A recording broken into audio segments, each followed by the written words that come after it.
Rodrigue est mon île natale. Elle se situe à l'est de l'île Maurice. Et elle est la plus petite des îles des Mascareignes. Mon île fait autour de 109 km² et elle est née en plein milieu de l'océan Indien à partir d'un volcan. Nous les Rodriguais, nous sommes fiers de notre île. Et notre atout, c'est que nous avons un immense lagon qui doit faire 2 fois la superficie de notre île. Les gens d'ici vivent surtout de la pêche traditionnelle et de l'agriculture. Moi, je m'appelle Anaëlle et j'ai une sœur jumelle qui s'appelle Anaïs. Nous sommes si chanceuses d'habiter une île unique qui a ses propres traditions culturelles et qui possède un petit trésor d'animaux et de plantes qu'on ne trouve nulle part ailleurs dans le monde. Parmi ces animaux, il y a le cardinal jaune de Rodrigue et la fauvette de Rodrigue. Ce sont des oiseaux qu'on ne trouve qu'ici. Rodrigue est aussi connu pour son espèce de chauve-souris unique au monde. La chauve-souris locale est frugivore et vit dans nos forêts. Elle est aussi connue comme la roussette de Rodrigue ou la chauve-souris dorée. La chauve-souris, contrairement à ce que l'on peut penser, n'est pas un oiseau mais bien un mammifère. Elle allait donc ses petits. J'ai appris que c'est une espèce en danger critique de disparition, selon l'Union internationale pour la conservation de la nature. Il nous faudra la protéger pour qu'elle ne disparaisse pas, comme le solitaire de Rodrigue et son célèbre cousin, le dodo de Maurice. Notre chauve-souris possède une fourrure épaisse, brun foncé sur le corps et brun doré sur la tête, le cou et les épaules. Elle est de petite taille et mesure autour de 90 cm quand elle s'envole. On trouve des chauves-souris dans nos forêts indigènes, mais elles se sont aussi vite adaptées à d'autres types d'arbres. Leur dortoir se trouve principalement dans nos vallées boisées.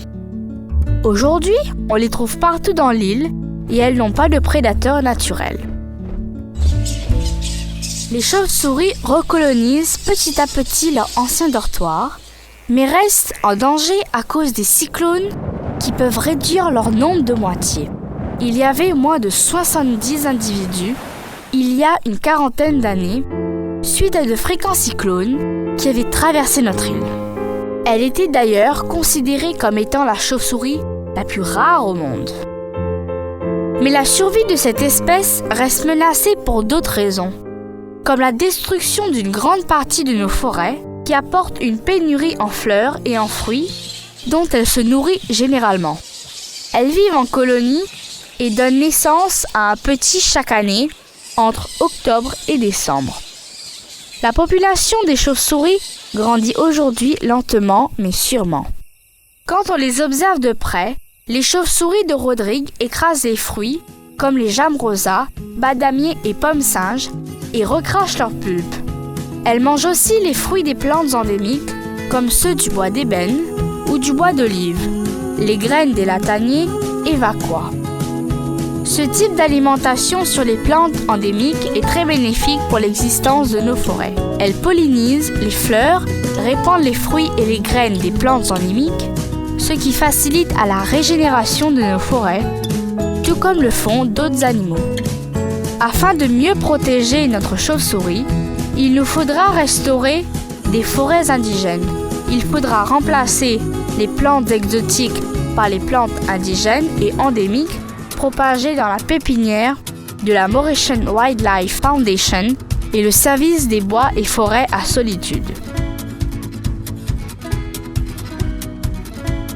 Les forêts indigènes vont fournir la nourriture et l'habitat nécessaires à la chauve-souris de Rodrigue, mais aussi pour d'autres espèces d'animaux endémiques.